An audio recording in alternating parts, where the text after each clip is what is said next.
Welcome to LFC Transfer Hub. Today's news. Luis Diaz opens up on Liverpool talks amid Barcelona transfer question. We'll do our best. Luis Diaz is under contract at Liverpool for 2 more years, but he seems to be agitating for a move away from Anfield. Amid interest from Barcelona and Bayern Munich, Luis Diaz said that he and his camp will try and make the best decision for his future as he continues to be linked with Barcelona and Bayern Munich.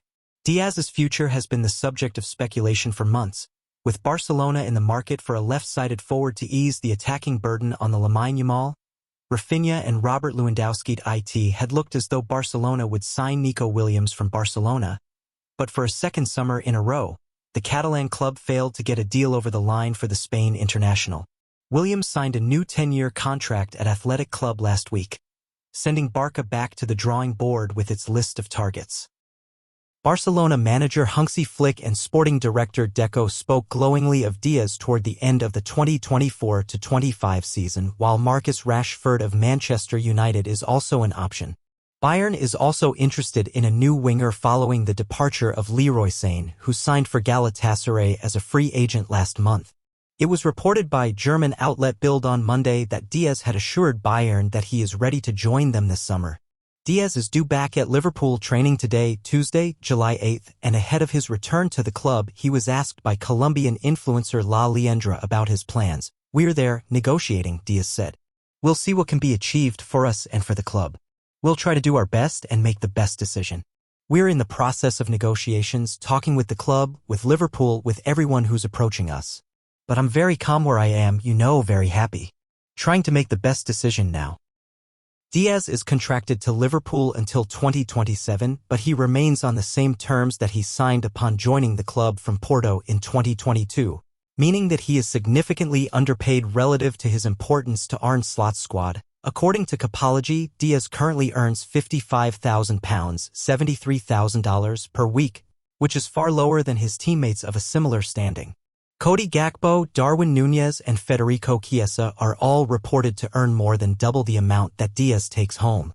And Diaz could be forgiven for finding that galling given Chiesa barely played last season and the Colombian scored more goals than Gakpo and Núñez. Liverpool has reportedly attempted to address Diaz's contract situation, but little progress has been made, but rather than sell him this summer unless a massive offer comes in, the Reds would prefer to maximize Diaz's performance value over the next 2 years and allow him to leave for nothing following in 2027. Luis Diaz admits negotiations over transfer, Barcelona's top priority. Luis Diaz has again spoken on ongoing interest from clubs, with the Liverpool winger in talks over a possible transfer as Barcelona and Bayern Munich circle. Despite the mournful mood around Liverpool, speculation has continued over Diaz's future as the Colombian attracts high-profile interest. On Monday, German newspaper Bild claimed the 28-year-old had indicated his willingness to join Bayern, who have made him their top candidate. The Athletic's Paul Ballas has since emphasized that Diaz is also top priority for Barcelona, with Marcus Rashford some levels below in their list of targets. Barcelona would like to make an approach for Diaz in the future, Ballas adds, but are very aware of the current delicate situation at Liverpool. Diaz was not part of the group who traveled to Portugal for Diogo Jota's funeral last week and is understood to have remained in his native Colombia, where he spoke with influencer La Liendra about his future at Anfield. Per Marca, Diaz was asked about the chances of him leaving Liverpool this summer. "We're there, negotiating," he admitted. "We'll see what can happen for us and for the club. We'll try to do our best and make the best decision." Questioned specifically on interest from Barcelona and Saudi Pro League side Al Nassr, Diaz replied, "We're in the process of negotiations, talking with the club, with Liverpool, with everyone who's approaching us. But I'm very calm where I am, very happy. Trying to make the best decision now." Diaz traveled back to Merseyside on Monday and is expected to be part of the group to report to the AXA training center for a delayed start of preseason on Tuesday. Here he is likely to hold further talks with Arne Slot and Richard Hughes over his future, as despite the club rejecting approaches from both Barcelona and Bayern so far, the player himself appears to be encouraging offers. It comes in an unprecedented situation for the club, having seen a key player pass away, and it cannot be overlooked that Jota was capable of filling the same roles as Diaz. While it is certainly an uncomfortable conversation, Liverpool will likely require further considerations over their attacking options amid interest in both Diaz and Darwin Núñez. Much may depend on the players themselves, and clearly Diaz is not against leaving. Mo Salah and Jeremy Frimpong among first players in for Liverpool preseason. Liverpool began preseason testing at the AXA training centre on Tuesday, with Mohamed Salah and new signing Jeremy Frimpong among the first to arrive. Tributes were laid at the gates of the AXA training centre for the late Diogo Jota, whose sad death prompted the club to delay the start of preseason, with players and staff travelling to Portugal for the striker's funeral last week. Plans for a phased return from Friday were pushed back to Tuesday. It remains to be seen if the full squad is due back to Kirkby on the same day, though a number have already been pictured arriving at the training ground. Salah was among those spotted reporting back to work along with Frimpong, who will officially begin life as a Liverpool player following his £29.5 million move from Bayer Leverkusen. Andy Robertson, Connor Bradley, Joe Gomez and Wataru Endo were also seen at the AXA, with Arne Slot's fitness staff expected to begin initial tests before ball work can resume. Coverage of Liverpool's preseason is unlikely to run as usual following Jota's passing, with a more low-key atmosphere to be anticipated. Slot will still welcome at least 5 new players to his squad, with Frimpong joined by record signing Florian Wirtz, left-back Milos Kerkez and goalkeepers Georgi Mamardashvili and Freddie Woodman. Armin Peksi, the 20-year-old goalkeeper signed from Puskás Akademia, is also likely to join the first-team squad despite plans to represent the U21s next season. The majority of the senior squad attended Jota's funeral in Gondomar on Saturday, though Salah was not among those pictured at a ceremony held in the hometown of his teammate and brother Andre Silva. In a tribute on Instagram, the Egyptian wrote, "I am truly lost for words. Until yesterday, I never thought there would be something that would frighten me of going back to Liverpool after the break. Teammates come and go, but not like this. It's going to be extremely difficult to accept that Diogo won't be there when we go back. My thoughts are with his wife, his children, and of course his parents who suddenly lost their children. Those close to Diogo and his brother Andre need all the support they can get. They will never be forgotten." Liverpool FC returned to preseason today. Here's what to expect. Liverpool players report back for preseason under unimaginable circumstances, but here is what you can expect. A small group of players, likely youngsters and those not on post-season international duty, were due to report to the AXA training center for fitness checks on Friday. A larger contingent were then expected to report back on Monday to start their preparations for the new season, but those plans changed in the wake of Diogo Jota's tragic death. Players and staff start to return from Tuesday, and here is what to expect. The circumstances in which the players arrive ahead of preseason is unlike any other, and while the club have often documented their return in previous years, we cannot expect similar this year. It remains to be seen how the club's media channels will approach the squad's return, but it will not be surprising if cameras are kept away early on as players continue to grieve.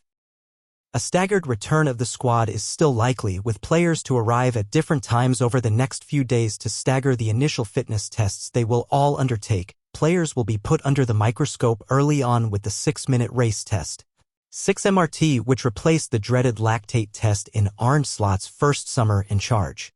Ruben Peters, the first-team lead physical performance coach, oversaw the change, which asks players to run as fast as possible for 6 minutes around what is usually a 400-meter track. It evaluates maximal aerobic speed, and the performance staff can use the data to plan accordingly based on each player's results. In simpler terms, it assesses aerobic endurance fitness, which is the ability of the body to use oxygen as an energy source. The club's fitness staff are looking for each player's base fitness level after their summer break, with everyone individually assessed with the 6MRT and more. Liverpool have 2 new faces in Slot's backroom staff, with Giovanni van Bronckhorst replacing John Heitinga as assistant coach and Xavi Valero returning as the new head of first-team goalkeeper coaching.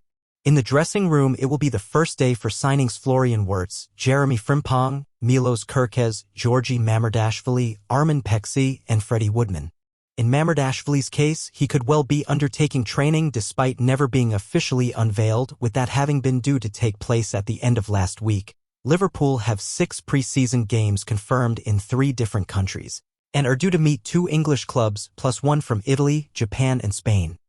No decision, however, has been made on if the first against Preston on Sunday will go ahead. Preston, Deepdale, July 13th, AC Milan, Hong Kong, July 26th, Yokohama FM, Japan, July 30th, Athletic Club. Anfield doubleheader, August 4th, Crystal Palace, Wembley. August 10th, Liverpool's meeting with Athletic Club is a doubleheader at Anfield, with the first match kicking off at 5 p.m. Martin Zubamendi explains why he joined Arsenal a year after rejecting Liverpool transfer. Martin Zubamendi has explained why he has signed for Arsenal just under a year after rejecting the opportunity to move to Liverpool. The 26-year-old officially became a Gunners player over the weekend. The Spain international moves to the Emirates Stadium in a deal worth almost £60 million, signing a 5-year deal in the process. Euro 2024 winner Zubamendi had looked set to become Arne Slot's first Anfield recruit last summer before U-turning on his decision. The Reds had earmarked a move for the Spain international as they looked to bolster their defensive midfield options. Liverpool had been told unequivocally that Zubamendi wanted to leave Real Sociedad, prompting their pursuit of the Euro 2024 winner. However, the midfielder ended up staying at the Anoeta Stadium, having been placed under pressure from his boyhood club not to leave. But he has now revealed why, less than a year on, he has opted to leave his boyhood club and move to Arsenal. "This is a huge moment in my career," he said. "It's the move I was looking for and one I wanted to make. As soon as you set foot here, you realize how big this club and this team are. I set my sights on Arsenal because their style of play is a good fit for me. They have shown their potential recently and the best is yet to come." Arsenal, who finished 10 points behind Liverpool in the Premier League last season, are also believed to be closing in the on-signings of Christian Norgard and Victor Gyökeres. And sporting director Andrea Berta said, "We are so happy to bring Martin to Arsenal and have a lot of pride in finalizing this transfer. Martin was a key target for us and we all know that he is a perfect fit for our squad with the high quality he has. We welcome Martin and his family to the club. We look forward to him settling in with his teammates and are very excited to see him playing in an Arsenal shirt." While Mikel Arteta added, "Martin is a player who will bring a huge amount of quality and football intelligence to our team. He will fit in really well and he has all the attributes to be a key player for us. The standard he has consistently performed at over the last few seasons for both club and country is exactly why we are so excited to have him with us. We all welcome Martin and his family to the club." Thanks for watching. Like and comment then subscribe.